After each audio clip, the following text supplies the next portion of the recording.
अल्हम्दुलिल्लाहि रब्बिल आलमीन वस्सलातु वस्सलामु अला मन कान नबिय्यन व आदम बैनल माइ वत्तीन व अला आलिहि व अस्हाबिहि अजमाइन अम्मा बाद फ़अऊज़ु बिल्लाहि मिनश शैतानिर रजीम बिस्मिल्लाहिर रहमानिर रहीम क़द जाअकुम मिनल्लाहि नूरुन व किताबुम मुबीन सदक़ल्लाहुल अज़ीम।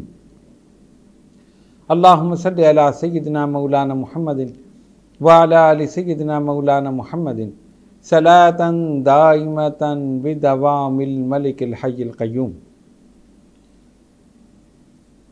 शान मुस्तफ़ा सल्लल्लाहु अलैहि वसल्लम के उन्वान से हमारा जो ये सिलसिलेवार प्रोग्राम चल रहा है, अल्हम्दुलिल्लाह आज ये उसका आखिरी प्रोग्राम है और आज हम आपके सामने विलादत मुस्तफ़ा सल्लल्लाहु अलैहि वसल्लम के मुताल्लिक़ बयान करेंगे।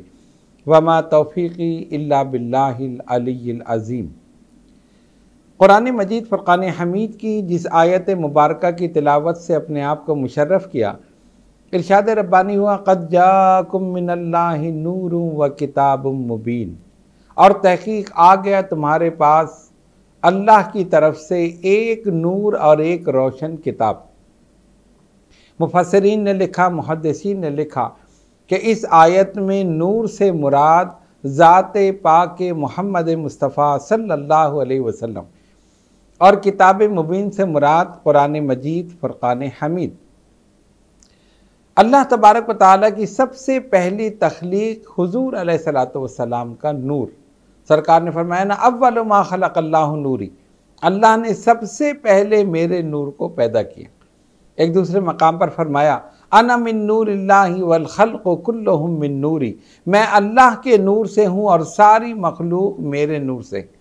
यानी मेरी तख्लीक का सबब अल्लाह का नूर है और कायनात की तख्लीक का सबब मेरा नूर है। अगर अल्लाह का नूर ना होता तो मैं ना होता और मेरा नूर ना होता तो कायनात ना होती।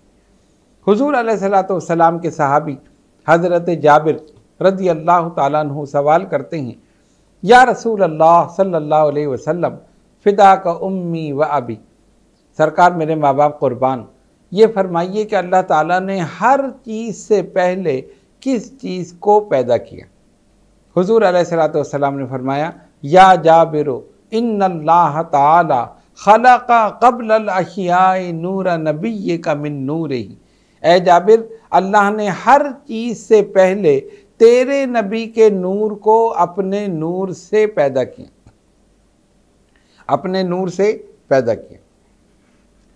अब हुज़ूर अलैहिस्सलातु वस्सलाम का नूर हज़रत आदम अलैहिस्सलाम की पेशानी में जलवागर हुआ। अल्लाह ने फरमाया उसजुदू ले आदम, आदम को सजदा करो। कुरान कहता है फसजदू इल्ला इब्लीस, सब के सब सजदे में गिर गए सिवाय इब्लीस के। असल जो सजदा था वो नूर मोहम्मदी सल्लल्लाहु अलैहि वसल्लम को था, जो हज़रत आदम अलैहिस्सलाम की पेशानी में था। इसलिए उलमा ने लिखा उमिरतिल मलाइकतु लिसजूद आदमा लिअन्ना नूरा मुहम्मदिन सल्लल्लाहु अलैहि वसल्लम कान फी जबहत आदम। अल्लाह ने जो फरिश्तों को हुक्म दिया ना मलाइका को कि सजदा करो, वो असल सजदा हज़रत आदम को नहीं, उनकी पेशानी में नूर मोहम्मदी सल्लल्लाहु अलैहि वसल्लम को था। अब क्या हुआ कि फरिश्ते सजदे में गिर गए। कुरान कहता है इल्ला इब्लीस, सिवाय इब्लीस के। अल्लाह ने फरमाया तूने क्यों नहीं सजदा किया, किस चीज़ ने तुझे रोका? कहते अना खैरुम मिन्हु, मैं इससे बेहतर हूँ। पहले जिसने इनकार किया, पहली मर्तबा जिसने ताज़ीम नबी का इनकार किया, पहली मर्तबा जिसने गुरूर किया, पहली मर्तबा जिसने तकब्बुर किया, वो इब्लीस। सरकार के नूर की ताज़ीम का इनकार कर दिया ना, आना खैरुम मिन्हु, मैं इससे बेहतर हूँ। गुरूर आ गया, तकब्बुर आ गया कि मैं आला होकर अदना के सामने कैसे झुकूँ, मैं आग से पैदा हुआ, ये मट्टी से पैदा हुआ। हुआ क्या, जब अल्लाह ने फरमाया कि सजदा करो, नज़र फरिश्तों की भी उठी और नज़र शैतान की भी उठी। फरिश्तों की नज़र उठी तो उन्हें हज़रत आदम अलैहिस्सलाम की पेशानी में नूर मोहम्मदी सल्लल्लाहु अलैहि वसल्लम जलवागर नज़र आया। वो सब के सब सजदे में गिर गए। और इसकी भी नज़र उठी, लेकिन इसने नूर को न देखा, सिर्फ हज़रत आदम अलैहिस्सलाम ही इसको नज़र आया और लिहाजा यह अकड़ गया कि नहीं मैं तो बेहतर हूँ, आना खैरुम मिन। अल्लाह ने फरमाया फ़ख़्रुज मिन्हा फ़इन्नका रजीम व इन्ना अलैका लानती इला यौमिद्दीन, निकल जा तुम मरदूद हैं, क़यामत तक तुझ पर लानत। मरदूद हो गया। अब ये नूर जो हज़रत आदम अलैहिस्सलाम की पेशानी में जलवागर था, ये पाक सुल्बों से पाक रहमों की तरफ मुंतकिल होता रहा। नबी पाक अलैहिस्सलाम ने फरमाया इन अनक़ला मिन अस्लाब ताहिरीना इला अरहाम ताहिरात, मेरा नूर पाक सुल्बों से पाक रहमों की तरफ मुंतकिल हुआ। यानी मेरी नस्ल में हज़रत आदम अलैहिस्सलाम से लेकर मुझ तक जितने भी गुजरे हैं, कोई भी एक ऐसा नहीं था जिसने शिर्क किया हो, जिसने बुत परस्ती की हो, या जिसने कोई ऐसा गलत काम किया हो। पाक सुल्बों से पाक रहमों की तरफ, ये कहने का मकसद ये था कि मेरे पूरे शजरा नसब में, पूरी नस्ल में हज़रत आदम से लेकर मुझ तक जितने भी हैं सब नेक हैं, मुत्तकी हैं, परहेज़गार हैं, मवाहिद हैं, अल्लाह को एक मानने वाले हैं, किसी ने बुत परस्ती नहीं की। अब आइए आगे चलें।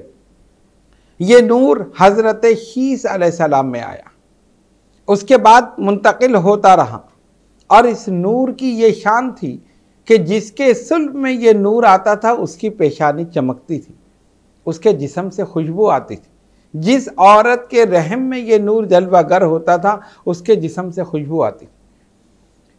नूर मुंतकिल होते होते हज़रत अब्दुल्ला जो नबी पाक अलैहिस्सलाम के वालिद मोहतरम, उनके सुल्ब में आया, उनकी पेशानी नूर से चमकने लगी।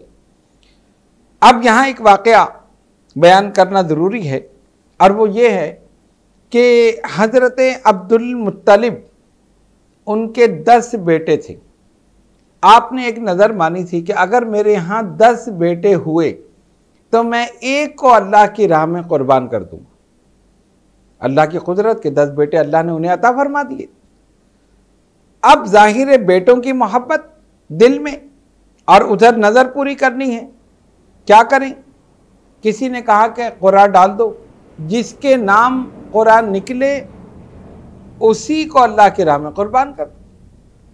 सबसे छोटे बेटे हज़रत अब्दुल्ला, जब क़ुरा डाला तो इन्हीं का नाम निकल आया। अब क्या करें? इधर नज़र पूरी करनी है, अल्लाह ने 10 बेटे भी अता कर दिए, और नाम भी निकला उस बेटे का जिससे सबसे ज़्यादा मोहब्बत, सबसे ज़्यादा जिसको चाहते हैं। फिर किसी ने कहा कि ऐसा करो कि 10 ऊँट और अब्दुल्ला के नाम का क़ुरा डालो। अगर क़ुरा ऊँटों के नाम पर निकल आए तो जितने ऊँटों के नाम पर निकले उतने ऊँट ज़िबा कर दें, और अगर अब्दुल्ला के नाम पर निकले तो 10 ऊँट और बढ़ा देना, फिर अब्दुल्ला के नाम पर निकले फिर 10 ऊँट और बढ़ा देना। जब तक क़ुरा अब्दुल्ला के नाम पर निकलता रहे 10-10 ऊँट बढ़ाते रहो, और जब क़ुरा ऊँटों के नाम पर निकले उतने ऊँट ज़िबा कर दे। आपने फरमाया ठीक है। 10 ऊँट और हज़रत अब्दुल्ला के नाम का क़ुरा डाला, हज़रत अब्दुल्ला का नाम निकला, फिर 20 कर दिए, फिर हज़रत अब्दुल्ला का नाम निकला, फिर 30 कर दिए, यहाँ तक के 100 ऊँट हो गए। जब 100 ऊँट और हज़रत अब्दुल्ला के नाम का क़ुरा डाला तब क़ुरा जो था ऊँटों के नाम पर निकल आया। तो हज़रत अब्दुल मुत्तलिब ने अपने बेटे हज़रत अब्दुल्ला के लिए फिर 100 ऊँट क़ुरबान किए और अपनी नज़र को पूरा किया। इसीलिए नबी पाक अलैहिस्सलाम ने फरमाया अना इब्नु ज़बीहैन, मैं 2 ज़बीहों का बेटा हूँ, इस्माइल ज़बीहुल्लाह और हज़रत अब्दुल्ला, मैं 2 ज़बीहों का बेटा हूँ। सिलसिला चलता रहा। यहूदी अपनी किताब में ये सारी निशानियाँ पैगम्बर आखिरुज़्ज़मा सल्लल्लाहु अलैहि वसल्लम की पढ़ चुके थे। कबीले बनु हाशिम से होंगे, कुरैश में होंगे, मक्के में होंगे, ये सारी निशानियाँ, और यहाँ तक उनको इल्म हो गया कि वो नूर हज़रत अब्दुल्लाह की पेशानी में। चुनांचे एक वाक़या पेश आया। आप शिकार की गर्ज से जंगल में तशरीफ़ ले गए तो झाड़ियों में से 3-4 यहूदी निकले जो पहले से वहाँ इंतज़ार में थे, उनके हाथ में तलवारें थीं। उसी जंगल में हज़रत सैयदा आमना रज़ी अल्लाह ताला अन्हा, हुज़ूर अलैहिस्सलातु वस्सलाम की वालिदा मोहतरमा, उनके वालिद हज़रत वहब वो भी वहाँ शिकार के घर से गए हुए। उन्होंने देखा कि हज़रत अब्दुल्ला तने तनहा हैं। 4-5 यहूदी निकले और उन्होंने तलवारें उठाईं। अब ये परेशान कि मैं किस तरह इनकी मदद करूं। वो चारों ने उनको घेर लिया। अचानक उन्होंने देखा कि सफ़ेद घोड़ों पर फरिश्ते नमूदार हुए और उन्होंने अपनी तलवारों से उन सब को ख़त्म करके रख दिया। उन्होंने सोचा कि हाँ, ये कोई मामूली इंसान नहीं है। जब अल्लाह की मदद आई है इसके लिए तो यकीनन ये कोई ना कोई हस्ती है। वो जानते थे कि उनकी पेशानी में नूर मोहम्मदी सल्लल्लाहु अलैहि वसल्लम जलवागर है। उसके बाद जब सिलसिला आगे बढ़ा तो इसीलिए उन्होंने अपनी शहज़ादी हज़रत सैयदा आमना रज़ी अल्लाह ताला अन्हा उनका निकाह हज़रत अब्दुल्ला से किया। अब वो नूर मुंतकिल हुआ हज़रत सैयदा आमना रज़ी अल्लाह ताला अन्हा, मुंतकिल हो गया। उनके जिस्म मुबारक से खुशबू आने लगी और जो जो चीज़ें ये नूर अपनी बरकतें अपनी रहमतें ऊपर से लेकर चला आ रहा था, वही रहमतें बरकतें ज़ाहिर होने लगी। उनकी जिस्म से खुशबू आने लगी, लेकिन उनको अपने अंदर कोई ऐसी जिस्म में बोझ परेशानी कोई ऐसी चीज़ उनको महसूस नहीं हुई। शादी के 2 माह बाद हज़रत अब्दुल्ला सफ़र पर रवाना हो गए। अहले मक्का का जो मशगला था वो तिजारत था। तिजारत के ज़रिए वो अपना ज़रिया माश करते थे। वहाँ से माल लेते थे। मक्का, यमन, इराक़, शाम, किसी भी इलाके में माल लेकर जाते थे, फ़रोग़ करते थे, फिर आते थे। हज़रत अब्दुल्ला रज़ी अल्लाह ताला अन्हु ये भी रवाना हो गए और जब वहाँ तशरीफ़ ले गए, एक काफ़िले के साथ गए। अब आप ज़रा सा गौर करें कि सिर्फ 2 माह हुए हैं शादी को और तिजारत के लिए रवाना हो गए। हज़रत सैयदा आमना सलामुल्लाह अलैहा इंतज़ार में हैं कि अब शौहर आएंगे, लेकिन क्या हुआ, वहाँ पर आप बीमार हो गए। पहले बीमारी की खबर आई और उसके चंद दिन के बाद खबर आई कि उनका विसाल हो गया। ज़रा सा गौर करें और सोचें कि वो औरत कि जिसके हाथों की मेहंदी भी अभी नहीं छुटी होगी, चंद दिन शादी के हुए, चंद माह हुए और शौहर चला जाए और वो इंतज़ार में हो कि अभी शौहर आएगा और आने के बजाय उसके विसाल की खबर मिले, तो उस औरत के दिल पर कितना बड़ा सदमा होगा, कितना रंजो मलाल होगा, कितना अफसोस होगा। अच्छा, ऐसा भी होता है कि अगर वहीं इंतकाल हो तो आदमी आखिरी चेहरा देख ले, आखिरी वक्त अगर वो मौजूद है तो मुलाकात कर ले, उससे कुछ गुफ्तगू कर ले, अपना दिल हल्का कर ले। ना मुलाकात का मौका मिला, ना गुफ्तगू का मौका मिला, ना ही आखिरी वक्त चेहरा देखने का मौका मिला। इधर वो गए, इधर इंतज़ार हुआ, उधर खबर आ गई कि उनका विसाल हो। सोच सकते हैं आप हजरात कि कितना सदमा और कितना गम उस औरत पर होगा। हज़रत अब्दुल मुत्तलिब, हज़रत अबू तालिब और ख़ानदान के दीगर अफराद सबको रंज था, बेटे का रंज था, किसी को भाई का रंज था, लेकिन सबसे ज़्यादा रंजो मलाल उस औरत को था कि जिसको अभी दुल्हन बने हुए चंद माह ही गुजरे थे। अल्लाह तबारक व तआला जब कोई चीज़ लेता है तो कोई चीज़ अता भी फरमा देता है।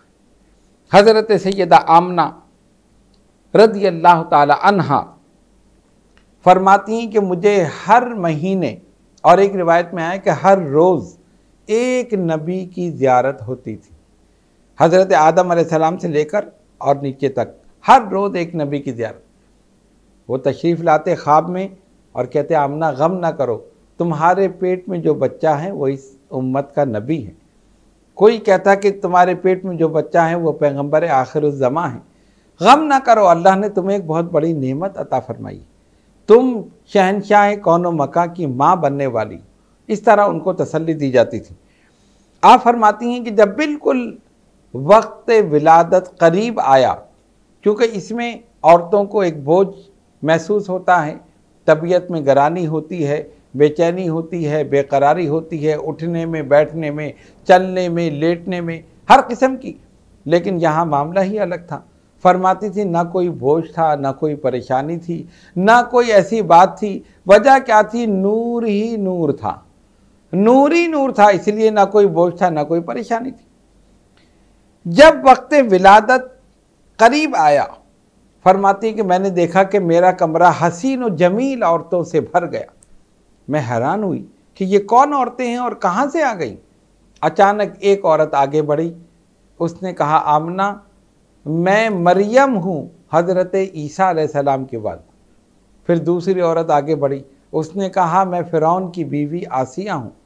तीसरी आगे बढ़ी, उसने कहा, मैं मूसा अलैहिस्सलाम की बहन सफूरा हूँ। इसी तरह औरतें आगे बढ़ती रहीं और अपना तारुफ कराती रहीं और बाकी औरतों के मुतालिक कहा कि ये सब जन्नत की हूरें हैं, अल्लाह ने हमें तुम्हारी खिदमत के वास्ते भेजा। गौर करो, जिस खातून के लिए जन्नत की सरदार औरतें और जन्नत की हूरें आएँ, उस खातून का अपना मकाम और मर्तबा क्या होगा। और क्यों ना हो, सैयदुल अंबिया जनाब मोहम्मद रसूलुल्लाह सल्लल्लाहु अलैहि वसल्लम की वालिदा मोहतरमा थी। दुनिया की सबसे अजीम खातून, दुनिया की सबसे खुशकिस्मत खातून और दुनिया की सबसे अजीमुल मर्तबत खातून सैयदा आमना सलामुल्लाह अलैहा। फिर फरमाती हैं, मैंने देखा कि हर तरफ नूर ही नूर, और जब सरकार की विलादत हुई तो फरमाती हैं कि ऐसा नूर निकला कि मैंने वहीं लेटे लेटे बसरा के महल्लात को देख लिया। अल्लामा जलालुद्दीन सियूती फरमाते हैं, इस रिवायत को बयान करते हैं, फरमाते हैं कि एक दूसरी रिवायत में आपने ये फरमाया कि इतना नूर था और इतनी रोशनी थी कि मेरे कमरे की छत भी दरमियान में हाइल ना रही, तमाम कायनात को मैंने देख लिया। बसरा के जो ऊंट चल रहे थे, मैंने उनकी गर्दनों को भी देख लिया। ऐसा नूर निकला। और उसके बाद हुजूर अलैहिस्सलातु वस्सलाम की विलादत हुई। जब कोई बच्चा पैदा होता है तो उसके साथ कुछ गिलादत होती है, उसको कुछ आलूदगी होती है, उसको नहलाया जाता है। मेरे आका सल्लल्लाहु अलैहि वसल्लम दुनिया में जलवागर हुए, बिल्कुल पाक और साफ पैदा हुए। किसी किस्म की गिलाजत, गंदगी, आलूदगी सरकार के जिस्म मुबारक पर नहीं थी, नूर ही नूर था और बिल्कुल पाक साफ सुथरे पैदा हुए। फरमाती, मैंने देखा कि ज़मीन से आसमान तक फरिश्ते ही फरिश्ते हैं जो धीमी धीमी आवाज़ में कुछ पढ़ रहे हैं। वो क्या कह रहे थे? वो हुजूर अलैहिस्सलातु वस्सलाम पर दुरूद पाक पढ़ रहे थे, हुजूर को सलामी पेश कर रहे। फरिश्ते खुश हो रहे थे, नबी पाक अलैहिस्सलातु वस्सलाम इस दुनिया में जलवागर हो गए। अजीब व गरीब वाक़यात पेश आए। फारस का 1000 साला आतिशकदा, यानी जो 1000 साल से रोशन था, बुझ गया। उसमें आग जल रही थी और इतनी अजीम आग थी कि वो उसे बुझने नहीं देते थे। और उनका कहना था कि 1000 साल हो गए कि यह रोशन है। सरकार की विलादत हुई, वो 1000 साला आतिशकदा उसी वक्त ठंडा पड़ गया। किसरा के महल के 14 कंगर टूटकर गिर पड़े और आज भी वो उसी हालत में इराक में मौजूद है। इस फ़कीर ने उसको देखा है। वो अजीम शान महल है और इस तरह बीच में से वो कटा हुआ है जिस तरह के आप छुरी से डबल रोटी को तो उसको आप काट दें, ऐसा लगता है किसी ने उसको काट दिया। इतनी अजीम शान इमारत, यानी उस इमारत को अगर आप देखें तो उसकी मजबूती आज तक कायम है। कितने साल, 1400 साल तो नबी पाक अलैहिस्सलातु वस्सलाम को या इससे ज़्यादा गुजर चुके। और सरकार की विलादत से पहले था वो, और कितनी पहले कायम था, आज तक उसी हालत में। इसी तरह बैतुल्लाह में जितने बुत थे सब के सब औंधे मुँह गिर पड़े। हज़रत अब्दुल मुत्तलिब फरमाते, मैं हरम में सो रहा था, मैंने देखा शोर हुआ। मैंने कहा क्या शोर है? मैंने लोगों से पूछा, उन्होंने कहा सरदार मक्का आपको क्या पता है, जितने बुत हरम में थे सब के सब औंधे मुँह गिर पड़े। और अजीब बात यह कि हम एक को खड़ा करके दूसरे के पास जाते हैं, फिर गिर जाता है, इसको उठा के उधर जाते हैं, वो फिर गिर जाता है। फिर फरमाते, मैंने बैतुल्लाह को देखा, बैतुल्लाह उस मकाम की तरफ बार बार झुकता था जहां आका की विलादत हुई। गोया काबा भी खुश हो रहा था कि मुझे बुतों से पाक करने वाला आ गया, मेरी अजमत को चार चांद लगाने वाला आ गया है, मुझे इन बुतों से, इन गलत चीज़ों से पाक करने वाला आ गया। हम सब काबे की तरफ झुकते हैं, और काबा कहाँ झुका? सरकार की तरफ, उस मकाम की तरफ जहाँ नबी पाक अलैहिस्सलातु वस्सलाम की विलादत हुई। गोया हुजूर अलैहिस्सलातु वस्सलाम काबे का भी काबा। इसीलिए इमाम अहले सुन्नत ने फरमाया था, हाजियों आओ शहनशाह का रोज़ा देखो, काबा तो देख चुके, अब काबे का काबा देखो। यानी तुमने उसको देख लिया जिसके सामने तुम झुकते हो, अब आओ उस अजीम शान रसूल का रोज़ा देखो जिनकी सामने काबा भी झुका था। हज़रत अब्दुल मुत्तलिब सरकार को लेकर हरम में गए, बैतुल्लाह का तवाफ़ किया, और जब हजर अस्वद के करीब आए तो रिवायत में आता है हजर अस्वद निकल कर बाहर आया और सरकार की पेशानी को बोसा दिया। हजर अस्वद भी खुश हो रहा, सब ने खुशियाँ मनाई, चरिंद परिंद, जमादात, हैवानात, नबातात, हर तरफ से दुरूद व सलाम की आवाज़ें आ रही हैं। मशरिक़ के रहने वाले जानवर मगरिब के जानवरों की तरफ, और मगरिब के रहने वाले मशरिक़ के जानवरों की तरफ खुशखबरी लेकर दौड़ गए, खुश हो जाओ, रसूलुल्लाह सल्लल्लाहु अलैहि वसल्लम इस दुनिया में जलवागर हो गए। कहत साली आसूदगी में बदल गई, जो सारी खेतियाँ वीरान थीं सब शादाब हो गई। बारान रहमत का नुज़ूल हुआ, जानवरों को चारा मिला, इंसानों को रोज़ी मिली।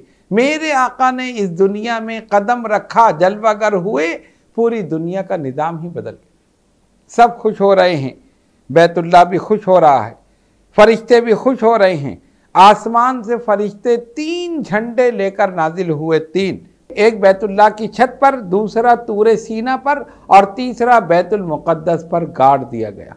गोया फरिश्तों का झंडे लेकर उतरना और इन मकामात पर गाड़ना इस बात की दलील है कि फरिश्ते भी खुशी मना रहे हैं। तो आज हम जो झंडे लगाते हैं अपने घरों पर, मसाजिद पर, खानकाहों पर, शाहराहों पर, इसीलिए लगाते हैं कि आका की आमद की खुशी मना रहे हैं, और ये झंडे लगाना ये फरिश्तों की सुन्नत है।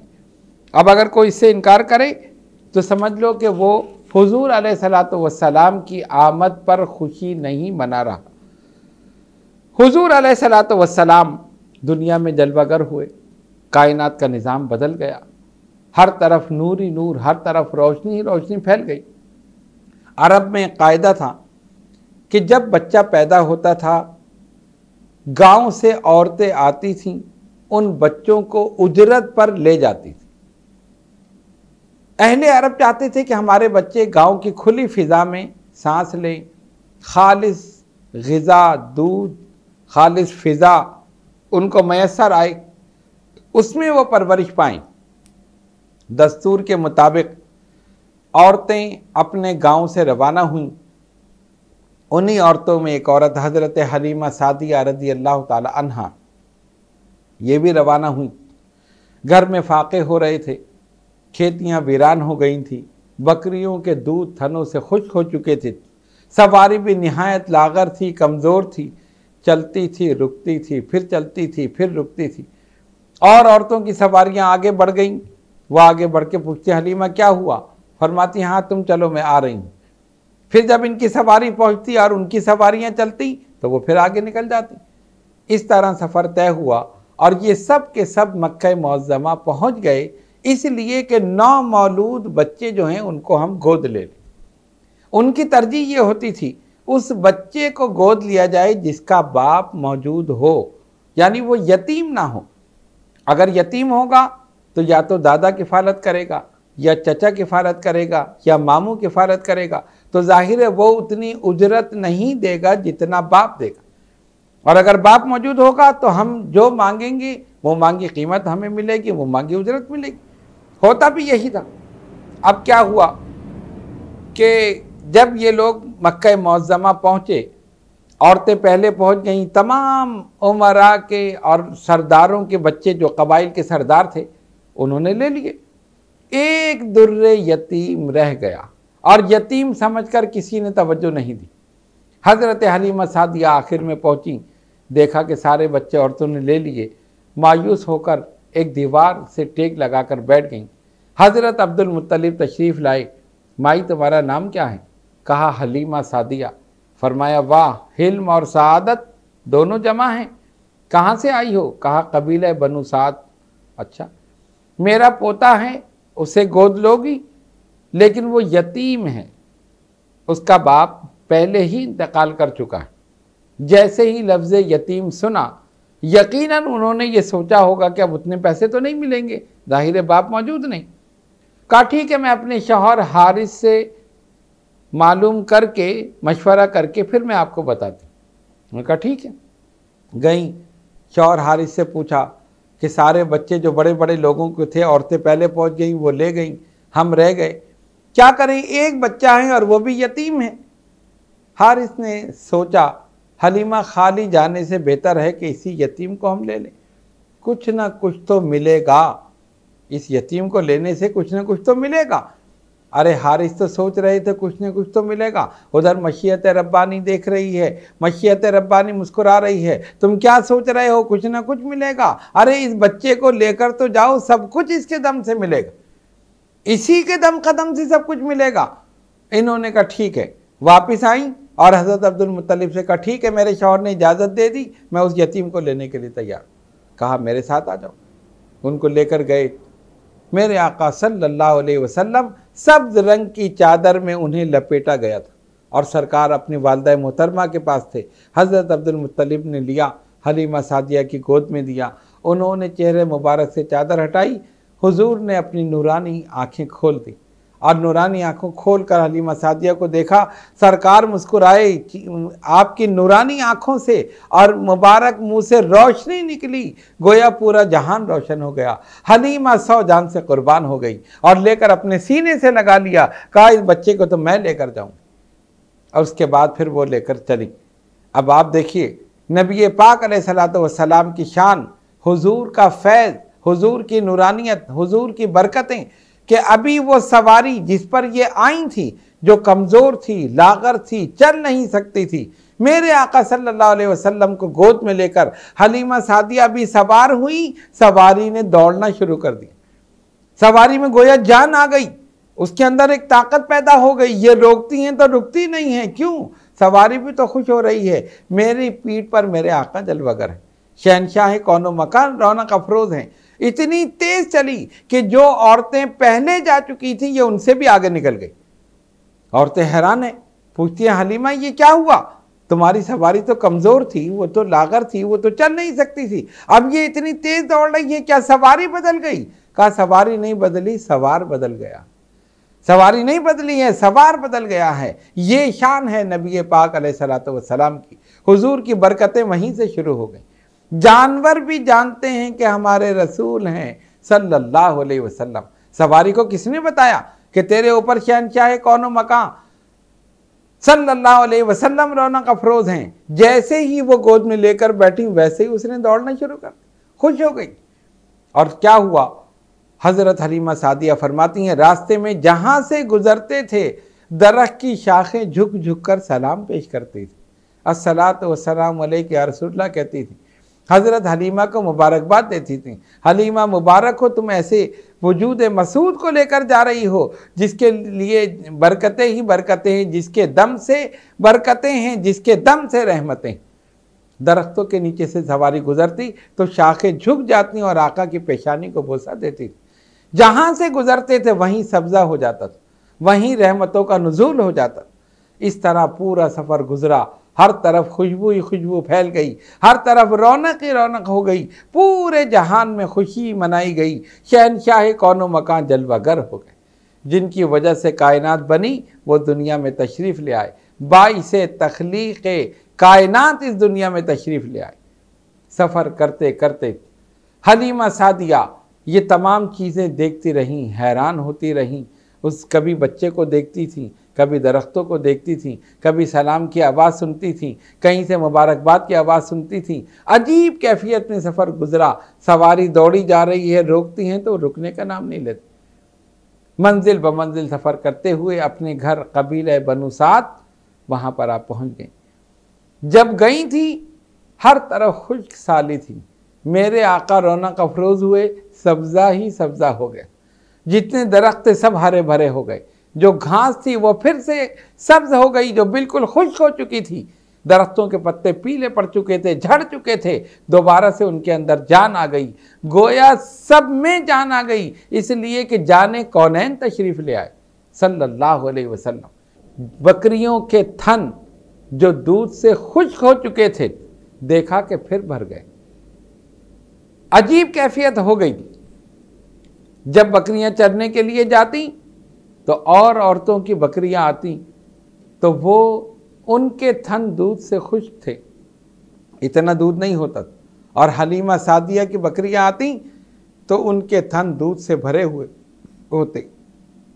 वो अपने चरवाहों से कहती, उस मकाम पर बकरियां चराओ जहां हलीमा की बकरियां चरती। वो समझती कि शायद हलीमा सादिया की बकरियां अच्छा चारा खाती हैं, अच्छी घास खाती हैं, अच्छी जगह ये चरती हैं, तभी इनके यहाँ खूब दूध हो रहा है। उनको क्या पता था कि ये चारे की बरकत नहीं है, ये तो सरकार की बरकत, ये तो हुजूर अलैहिस्सलातु वस्सलाम की बरकतें। कबीले के लोग आते, नबी पाक अलैहिस्सलातु वस्सलाम अभी बचपन है, सरकार गोद में है, हुजूर का दस्ते मुबारक लेकर अपने ऊपर फेरते, उनको शिफा हो जाती। बीमार आते उनको शिफा हो जाती। पूरे इलाके में मशहूर हुआ हलीमा सादिया के यहाँ एक ऐसा नेक बच्चा आया है, ऐसा सादतमंद बच्चा आया है जिसकी वजह से हर तरफ रहमत ही रहमत है, बरकत ही बरकत है। अगर उसका हाथ फेर लिया जाए तो शिफा हो जाती। हुजूर पुरनूर सल्लल्लाहु अलैहि वसल्लम इस दुनिया में जलवागर हुए, हर तरफ नूर ही नूर हो गया, रहमतें रहमतें, बरकतें बरकतें हो गई। एक दिन हज़रत हलीमा सादिया फरमाती हैं, दोपहर का वक्त, सूरज अपनी आब व ताब के साथ चमक रहा है, गर्मी है, तमाज़त है, हुजूर अलैहिस्सलातु वस्सलाम नज़र नहीं आए। आपकी दूध शरीक बहन हज़रत शीमा आपको गोद में लेकर बाहर चली गई, जिस तरह के आमतौर पर बच्चों को घुमाने के लिए ले जाया जाता है। हज़रत हलीमा को मालूम नहीं था कि मेरी बेटी सरकार को लेकर गई हुई। जब आप घर में आई, देखा हुजूर पुरनूर सल्लल्लाहु अलैहि वसल्लम नज़र नहीं आए। इधर देखा उधर देखा, परेशान हुई कि कहाँ चले गए। जब ये ढूंढते ढूंढते घर से बाहर निकली तो देखा कि सामने से हज़रत शीमा आपको गोद में लेकर आ रही। हलीमा सादिया ने वहीं से पुकारा, तुम अपने भाई मोहम्मद सल्लल्लाहु अलैहि वसल्लम को इस धूप में कहाँ ले गई? कितनी धूप है, गर्मी है, तमाज़त है, धूप में कहाँ ले गई बाहर? अब सुनो आपकी बहन का जवाब। आप तो फरमा रही कि धूप में कहाँ ले गई? वो कहती है, अम्मा धूप कैसी, धूप कैसी? अरे मेरे भाई की शान तो ये है कि जब धूप में ये निकलते हैं तो बादल आकर इन पर साया करता है, ये चलते हैं तो वो भी चलता है, ये रुकते हैं तो वो भी रुक जाता। बादल भी तो जानते हैं हमारे रसूल हैं सल्लल्लाहु अलैहि वसल्लम, तो बादल भी खिदमत कर रहे हैं नबी पाक अलैहिस्सलातु वस्सलाम की। जब भी धूप में निकलते थे, बादल का एक टुकड़ा आकर आप पर साया करता था। सरकार चलते थे वो भी चलता था, हुजूर रुक जाते थे वो भी रुक जाता। इसी तरह अजीब व गरीब मनाजिर हज़रत हलीमा सादिया देखती रहीं, हैरान होती रहीं और जानती थीं कि ये बच्चा मामूली बच्चा नहीं है।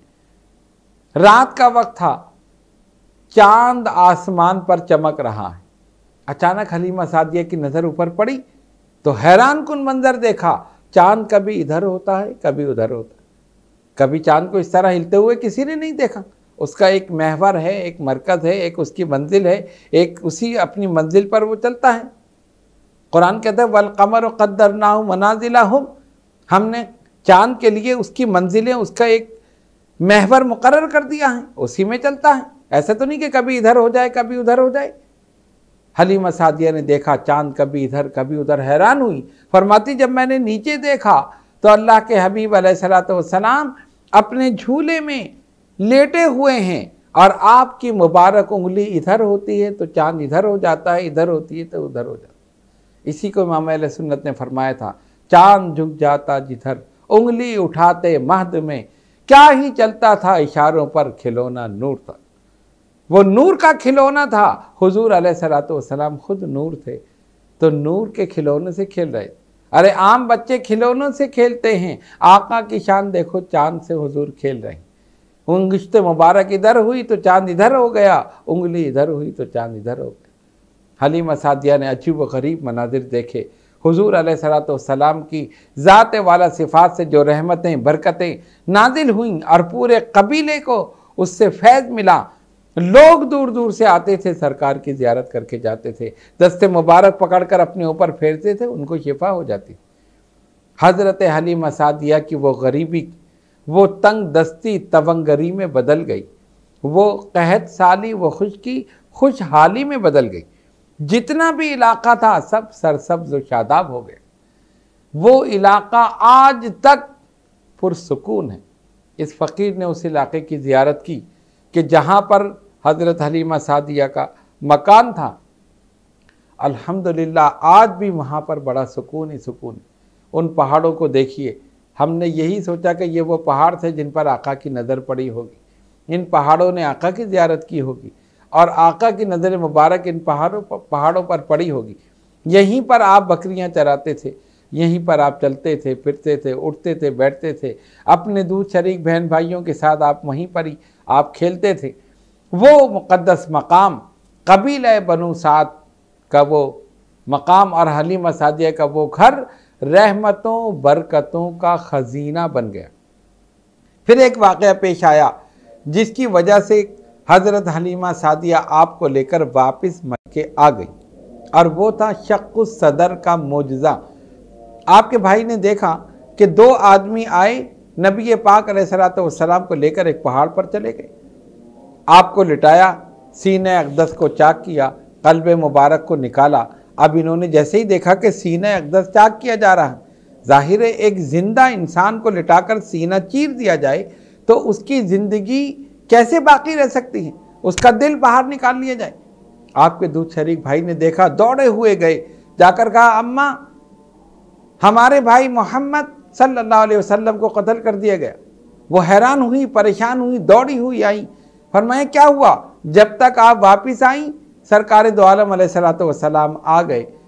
जब देखा तो आप सामने खड़े मुस्कुरा रहे थे। पूछा बेटा क्या हुआ? कहा कोई बात नहीं, दो आदमी आए थे, उन्होंने मुझे पहाड़ पर लिटाया, मेरा सीना चाक किया, मेरे कल्ब को निकाला, उसके बाद उसे धोया, दोबारा रखा, दोबारा सीने को बंद कर दिया। वो कौन थे? वो अल्लाह के फरिश्ते थे जो अल्लाह के हुक्म से आए थे। 3 मरतबा ये शक़्क़ुस सदर का मोजज़ा हुआ आपके बचपन में, मेराज की रात, और उसके बाद 3 दफ़ा क़ल्ब मुबारक को निकाला गया, सीने अक़दस को चीरा गया, लेकिन आप देखें कि खून का एक कतरा भी नहीं निकला। नूर ही नूर। हुजूर अलैहिस्सलातु वस्सलाम की नूरानियत, बशरियत और मोहम्मदियत, ये हुजूर अलैहिस्सलातु वस्सलाम की शानें। एक है नूरानी शान, एक है जिस्मानी शान। जिस्मानियत के एतबार से हज़रत आदम की नस्ल हैं और नूरानियत के एतबार से हज़रत आदम की असल हैं। हज़रत आदम नहीं थे और हुजूर थे, क्या थे? नूर थे। तो सीने अक़दस को चाक किया गया, एक कतरा खून नहीं निकला, क़ल्ब मुबारक बाहर निकाला, एक कतरा नहीं निकला, दोबारा रखा गया, फिर सी दिया गया, खून का नामो निशानी। तो 3 मरतबा ये शक़्क़ुस सदर का मुआज़ा हुआ। लेकिन हज़रत हलीमा सादिया डर गई, घबरा गई। वो इस वाक़े को समझ न सकी कि ये कौन थे, कौन आए और किस तरह इन्होंने ये सीना चाक किया, कैसे क़ल्ब मुबारक को निकाला। फरमाती हैं हो सकता है इन पर कोई असर हो गया हो, कोई ऐसी चीज़ हो गई हो। घबरा कर आपको लेकर दोबारा मक्के रवाना हो गई और आपकी वालिदा मोहतरमा हज़रत सैयदा आमना सलामुल्लाह अलैहा उनके पास जाकर कहा मुझे लगता है आपके बेटे को कोई असर हो गया। उन्होंने कहा नहीं नहीं, मेरा बेटा तो बड़ी बरकतों वाला है, ये तो बड़ी रहमतों वाला है, ये तो जहाँ पहुँच जाए वहाँ रहमतें और बरकतें हैं। मेरे बुज़ुर्ग और दोस्तों, नबी पाक अलैहिस्सलातु वस्सलाम की शान यही है कि जिस मकाम पर कदम रख दिया वहीं रहमतों ने डेरे डाल लिए। जहाँ पर ज़िक्र हो वहाँ रहमतें नाजिल हो जाएं, तो जिस मकाम पर हुजूर खुद आराम फरमा हो वहाँ कितनी रहमतें, वहाँ कितनी बरकतें। तो 12 रबीउल अव्वल शरीफ पीर के दिन नबी पाक अलैहिस्सलातु वस्सलाम की विलादत हुई। अंधेरा छट गया, रोशनी फैल गई और विलादत ही उस वक्त हुई जिसे कहते हैं सुबह सादिक का वक्त। और वो वक्त ऐसा होता है कि अंधेरा आहिस्ता आहिस्ता छट रहा होता है, रोशनी फैल रही होती है। यानी बिल्कुल अंधेरा नहीं होता कि आदमी को कुछ नज़र ना आए, आहिस्ता आहिस्ता अंधेरा दूर हो रहा है, रोशनी फैल रही। मेरा ईमान ये कहता है कि यकीनन रात ने ये ख्वाहिश की होगी कि ये सआदत मुझे हासिल हो, और दिन ने ये ख्वाहिश की होगी कि ये सआदत मुझे हासिल हो। रब ने अपने हबीब को ऐसे वक्त में पैदा किया, दोनों को सआदत हासिल हो। रात के जाने का वक्त, दिन के आने का वक्त, दोनों को सआदत हासिल हो गई। और इसमें एक हिकमत ये थी, अंधेरा छट रहा, रोशनी फैल रही। हिकमत ये थी, दुनिया को बताना था कि अब जुल्मतों के अंधेरे छट जाएंगे, जहालत के अंधेरे छट जाएंगे। मोहम्मद मुस्तफ़ा सल्लल्लाहु अलैहि वसल्लम का नूर जलवागर हो गया है। अब नूर की रोशनी, इस्लाम की रोशनी, ईमान की रोशनी, अब ये रोशनी फैलेगी, शैतानियत का अंधेरा अब छट जाएगा। ये शान है नबी पाक अलैहिस्सलातु वस्सलाम की। तो हुजूर अलैहिस्सलातु वस्सलाम की विलादत हुई, चरिंद परिंद, जमादात, नबातात, हैवानात, हर एक ने खुशी मनाई सिवाय इबलीस की। इसीलिए किसी ने लिखा, निसार तेरी चहल पहल पर हजारों ईदें रबीउल अव्वल, सिवाय इबलीस के जहां में सभी तो खुशियां मना रहे। इबलीस सिर्फ सदमे में था, अफसोस में था। अब वो आ गया है जो मेरी सारी मेहनत को खत्म कर देगा, सारी मेहनत को खाक में मिला देगा। सिर्फ यही गमज़दा था, इसी को रंज था, वरना पूरी कायनात में शजर व हजर, जमादात, हैवानात, नबातात, इंसान, जिन और जितनी भी मखलूक़ात थी पूरी कायनात में, ये सब के सब खुशियाँ मना रहे थे। नबी पाक अलैहिस्सलातु वस्सलाम तशरीफ़ ले आए, पैगम्बर आखिरुज़्ज़मा सल्लल्लाहु अलैहि वसल्लम तशरीफ़ ले आए। अब इनकी बरकतें, रहमतें फैलेंगी और पूरी कायनात उन रहमतों और बरकतों से फैज़याब होगी। मेरे बुज़ुर्गों और दोस्तों, ये मुबारक और मुक़द्दस महीना सरकार की विलादत बासादत का महीना है, हुजूर की आमद का महीना है, हुजूर के इस दुनिया में जलवागर होने का महीना है। हमें चाहिए कि हम इस महीने को अदब और एहतराम के साथ गुजारें, इसका एक एक लम्हा दुरूद पाक पढ़ते हुए गुजारें, खाली ना गुजारें। सुबह पढ़ें, दोपहर पढ़ें, शाम पढ़ें, नमाज़ों के बाद पढ़ें, नमाज़ों से पहले पढ़ें, मुसलसल दुरूद पाक पढ़ें। अल्लाह फरमाता है, महबूब जो आप पर एक मरतबा दुरूद पढ़े, मैं 10 मरतबा रहमत नाजिल करूँ, मैं 10 गुनाह उसके मिटा दूँ, मैं 10 नेकियाँ उसके नामा अमाल में लिख दूँ, मैं 10 दर्जे उसके बुलंद कर दूँ। तो जो एक मरतबा पढ़े उसका ये मकाम और मरतबा है, तो जो मुसलसल पढ़ता रहे उसका मकाम और मरतबा क्या हो। इस माह मुबारक में खुशी मनाएं, लेकिन अदब और एहतराम को कभी भी हाथ से ना जाने दें। हमारी कैफियत क्या है, हम जुलूस निकालते हैं, हम झंडे लगाते हैं, यकीनन ये सब चीज़ जायज़ है, दुरुस्त है, और हुजूर अलैहिस्सलातु वस्सलाम की आमद पर खुशी का इजहार है, लेकिन हम अदब और एहतराम इसको अपने हाथ से छोड़ देते हैं। मिसाल के तौर पर हम लंगर तकसीम करते हैं तो थैलियों में डालकर उछाल उछाल कर फेंकते हैं, थैली फर्श पर गिरती है, थैली फटती है, चावल फैल जाते हैं, रिज़्क़ की बेअदबी होती है। सरकार का लंगर है, उसकी बेअदबी हो रही है। आप ज़रूर लंगर तकसीम करें, लेकिन सबके हाथों में दें, अदब के साथ दें, एहतराम के साथ। आप मिठाई तकसीम करें, उछाल कर ना फेंकें, लोगों के हाथों में दें, ताकि वो ज़मीन पर ना गिरे और बेअदबी ना हो। आप जुलूसों में शिरकत करें, लेकिन नमाज़ों को क़ज़ा न करें। ज़ोहर और असर की नमाज़ें लोग जुलूस की वजह से छोड़ देते हैं, इसलिए कि क़यामत के दिन जुलूस का सवाल नहीं होगा, क़यामत के दिन नमाज़ों का सवाल होगा। बिलाशुबा आप अपने आका सल्लल्लाहु अलैहि वसल्लम की आमद पर खुश हो रहे हैं, जुलूस निकाल रहे हैं, ये बिल्कुल अपनी जगह दुरुस्त है, मुस्तहब है, सवाब का काम भी है, लेकिन इस काम की वजह से फ़र्ज़ को तर्क कर देना ये कोई अक्लमंदी नहीं है। हमें चाहिए कि हम नमाज़ों का एहतमाम करें, बावुज़ू जलसों में शिरकत करें, बावुज़ू जुलूस में शिरकत करें, दुरूद पाक अपनी ज़बान पर जारी रखें, सर ढाँप कर शिरकत करें, अदब के साथ, एहतराम के साथ शिरकत करें। हुजूर अलैहिस्सलातु वस्सलाम के ज़िक्र मुबारक का एहतराम करना ये सरकार का एहतराम, हुजूर की महफ़िल का अदब करना ये हुजूर का अदब। महफ़िल किसकी है? नबी पाक अलैहिस्सलातु वस्सलाम। तो इस मुबारक तारीख़ को, बल्कि ये पूरा महीना रबीउल अव्वल का जो है, अदब के साथ, एहतराम के साथ गुजारें और ये सोच कर गुजारें कि यहाँ गुजारे हुए लम्हात इंशाअल्लाह ताला हमारे लिए तो शे आखिरत साबित होंगे। क्यों? जहाँ ज़िक्र रसूल है वहीं रहमतों का नुज़ूल है, जहाँ ज़िक्र रसूल है वहीं रहमतों का नुज़ूल है, बरकतों का हुसूल है। ये ज़िक्र करना हमारे बुज़ुर्गों का उसूल है, क्योंकि यही ज़िक्र कबूल है, वरना ज़िंदगी फजूल है। ज़िंदगी में क्या है? क्या नमाज, रोज़ा, हज, ज़कात, सदक़ात, खैरात ये क़यामत पे अल्लाह की बारगाह में हम पेश करेंगे? क्या हम पेश कर सकते हैं? नहीं। हो सकता है कि रियाकारी कहकर सब रद्द कर दिया जाए, सारे अमाल रद्द कर दिए जाए, लेकिन याद रखिए ज़िक्र रसूल सल्लल्लाहु अलैहि वसल्लम रद्द नहीं होगा, ये कबूल ही कबूल। क़यामत में ये कह सकते हैं मौला नामा अमाल में नमाज, रोज़ा कुछ नहीं है, कोई ऐसा नेक अमल नहीं, सिर्फ एक चीज़ है, तेरे नबी की मोहब्बत है, उनका ज़िक्र मुबारक। और इंशाअल्लाह ताला इसी मोहब्बत और ज़िक्र में रसूल सल्लल्लाहु अलैहि वसल्लम की बरकत से इस दुनिया में भी कामयाब, क़ब्र में भी कामयाब, इंशाअल्लाह ताला कल हशर में कामयाब। तो आज की इस आखिरी हमारी इस नशिस्त और इस महफ़िल का उन्वान था विलादत मुस्तफ़ा सल्लल्लाहु अलैहि वसल्लम, और इस आखिरी महफ़िल का आखिरी पैगाम यही है, बिलाशुबा खुशी मनाइए, और खुशी मनाना जायज़ है।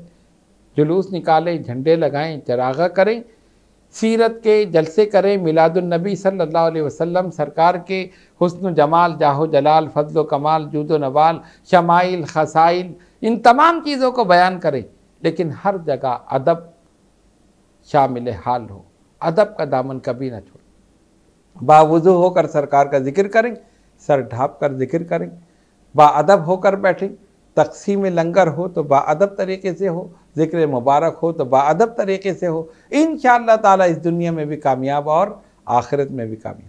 अल्लाह तबारक व तआला हम सबको अमल की तौफीक अता फरमाए, नबी पाक अलैहिस्सलातु वस्सलाम की सच्ची मोहब्बत हमारे दिलों में पैदा फरमाए, इसी मोहब्बत में ज़िंदा रहें और इसी मोहब्बत में मौत अता फरमाए। व आखिर दावाना अनिल हम्दुलिल्लाहि रब्बिल आलमीन।